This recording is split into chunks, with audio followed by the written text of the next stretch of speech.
Dewan Perwakilan Rakyat atau yang kita kenal dengan singkatan DPR merupakan salah satu lembaga tinggi kenegaraan di Indonesia.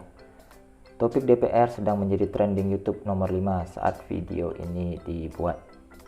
Topik ini diangkat oleh channel YouTube Skinny Indonesia 24 yang dikemas dalam drama musikal berdurasi 36 menit. Bagi kalian yang belum melihatnya, wajib melihat dan menontonnya ya. Karena menurut saya dalam drama musikalnya ada lirik yang sangat menarik untuk dibahas dan dapat menambah wawasan kita sehingga kita menjadi lebih peduli untuk mengawasi dan membangun negara Indonesia yang kita cintai ini.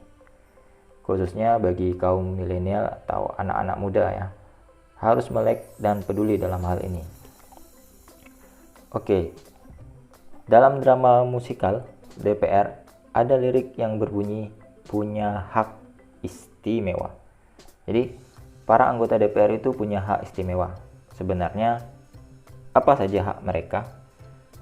Ada 3 hak yang dimiliki oleh DPR dalam menjalankan tugas dan fungsinya, yaitu pertama, hak interpelasi. Hak DPR untuk meminta keterangan kepada pemerintah mengenai kebijakan pemerintah yang penting dan strategis serta berdampak luas pada kehidupan bermasyarakat, berbangsa, dan bernegara.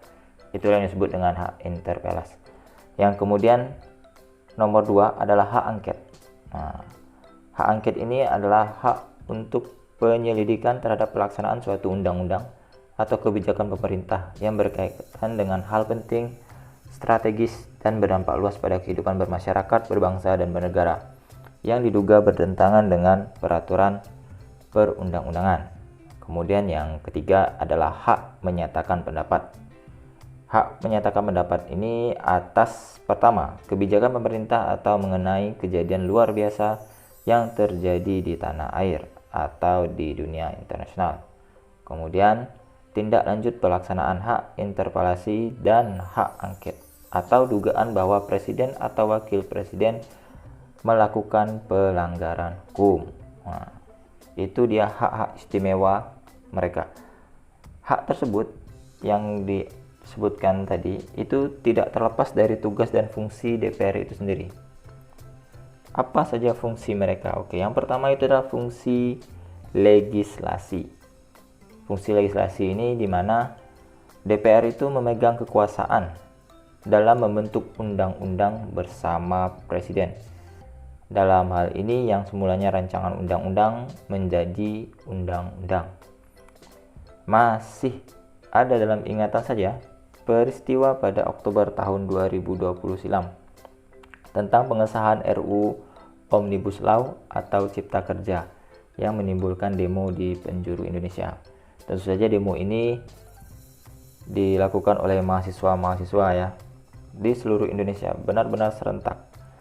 Salah satu slogan yang terkenal pada saat itu adalah dipelesetkannya kepanjangan DPR. Jadi kalau kalian masih ingat terjadinya pelesetan kepanjangan DPR. DPR itu yang pada mulanya merupakan singkatan dari Dewan Perwakilan Rakyat menjadi Dewan Pengkhianat Rakyat. Slogan ini dikeluarkan oleh Ketua BEM UI pada saat itu ya, pada saat dia berdemo. Dan tidak berhenti sampai di situ saja, situs resmi DPR juga ikut diretas atau dihack ya. Dan kepanjangannya pun dirubah menjadi Dewan Pengkhianat Rakyat. Nah, itu merupakan kejadian yang sangat besar ya pada waktu itu. Nah, kemudian selanjutnya fungsi kedua dari DPR itu adalah fungsi anggaran.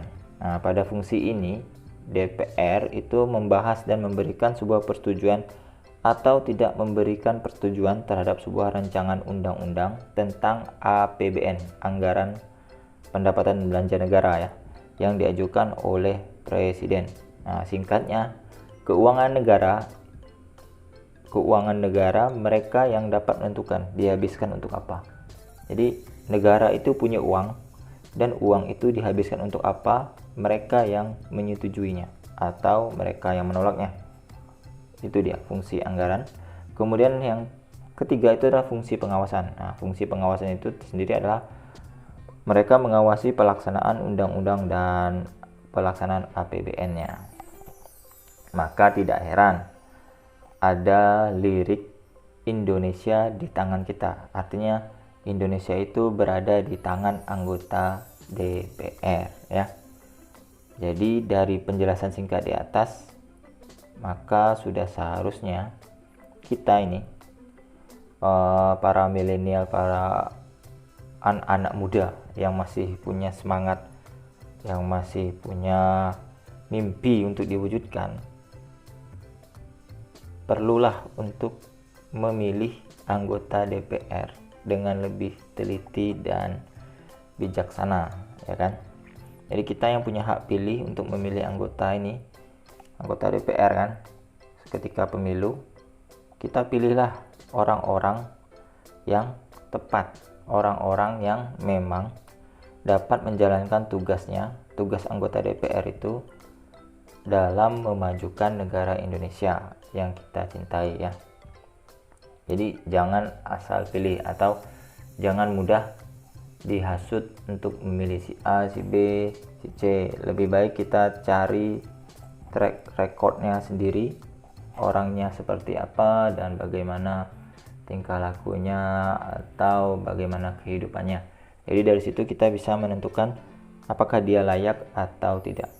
Karena seperti yang tadi saya sampaikan di atas, dengan fungsi dan hak-hak mereka, tidak salah jika kita katakan Indonesia itu memang berada di tangan mereka, ya kan? Jadi benar-benar riskan jika anggota DPR yang kita pilih tidak bisa menjalankan tugas dan fungsinya dengan baik.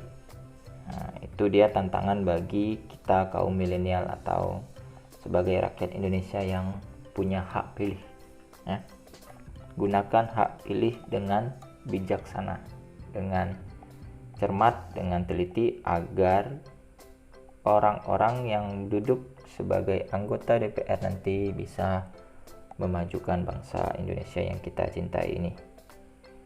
Oke, itu tadi penjelasan singkat tentang DPR ya. Semoga penjelasan ini bermanfaat dan mohon maaf jika ada kekeliruan ya. Karena saya juga masih dalam proses belajar di sini. Kita sama-sama belajar sehingga kita bisa memajukan bangsa Indonesia kita yang kita cintai ini. Dan kita berharap semua anggota DPR yang saat ini sedang bertugas, yang sedang memimpin, dapat menjalankan tugasnya dengan baik dan dapat memajukan negara yang kita cintai ini ya. Amin ya. Sekian dan terima kasih.